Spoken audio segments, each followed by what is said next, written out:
बांस के झुरमुट से निकलकर आने जाने वाले लोगों को बहुत परेशान करता था। उसके डर की वजह से कोई उधर अकेले नहीं जाता था। अगर गलती से भी कोई चला जाता तो वहाँ बेहोशी की अवस्था में ही पाया जाता।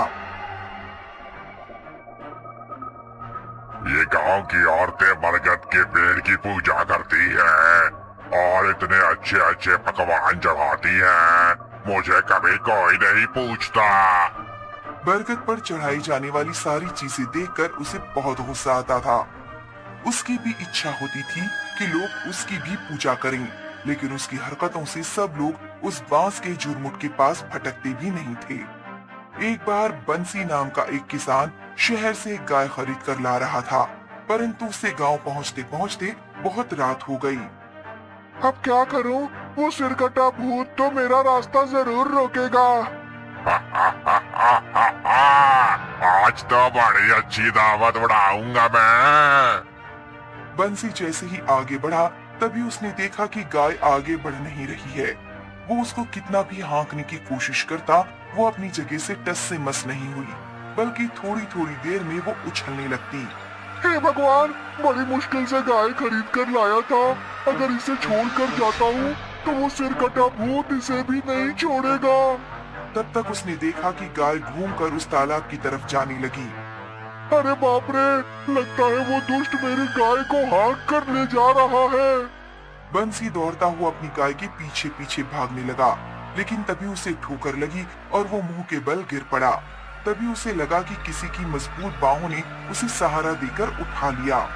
सिरकटे भूत, ये कैसी मुश्किल है, एक बार गिरा देते हो और फिर से उठा लेते हो।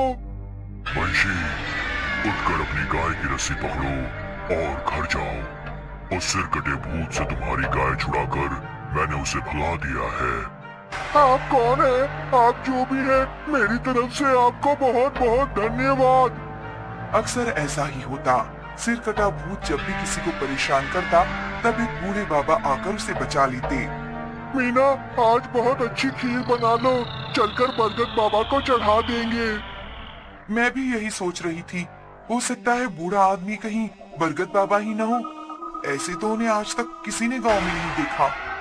खीर बनाकर वो दोनों बरगद के नीचे बैठ गए और एक दोने में खीर रखकर चढ़ा दी। हे बरगद बाबा, आपको किसी ने नहीं देखा, लेकिन आपकी अद्भुत शक्तियों की वजह से ही हमारे गांव के लोग रह पा रहे हैं, वरना उस सिरकटे भूत ने तो सबका जीना हराम कर दिया था। तभी अचानक बांस के झुरमुट में थोड़ी हलचल सी हुई और ऐसा लगा कि बांस के झुरमुट में से कोई उड़ रहा है। चलो मीना, घर चले। गाय की वजह से उनकी अच्छी आमदनी हो रही थी। एक दिन कोई त्योहार था। गांव की सारी औरतें खूब पकवान बनाकर बरगद बाबा को चढ़ाने ले गई थीं। बंसी की बेटी मुनिया, जिसकी शादी होने वाली थी, वो भी बरगद के नीचे अपने होने वाले पति की लंबी उम्र की कामना कर रही थी।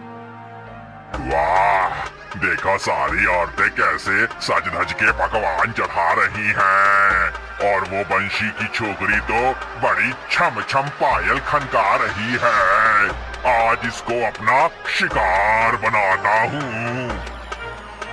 सभी औरतें वहाँ से वापस आ गईं, लेकिन मुनिया की पायल कहीं गिर गई। उसी को ढूंढने के लिए वो वहाँ रुक गई। अब आएगा मजा।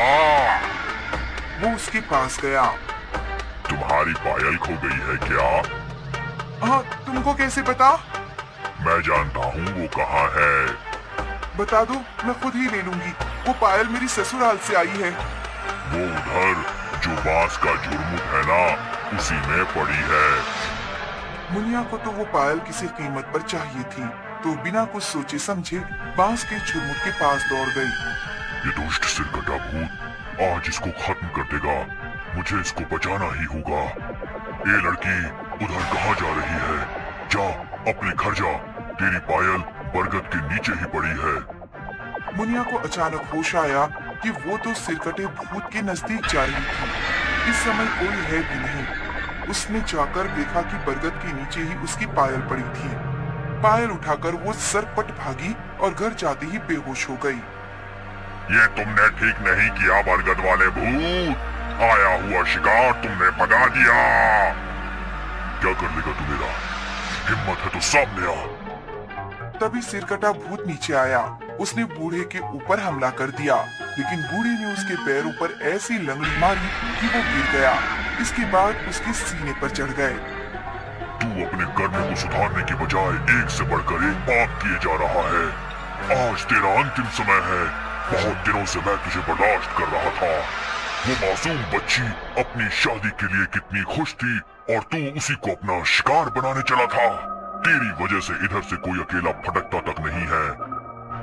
तू अपनी सीख अपने पास ही रख, मैं तेरी ऐसी की तैसी कर दूंगा।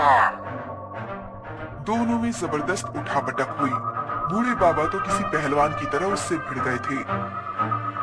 अंत में सिरकटा भूत परास्त होकर जमीन पर ही गिर पड़ा।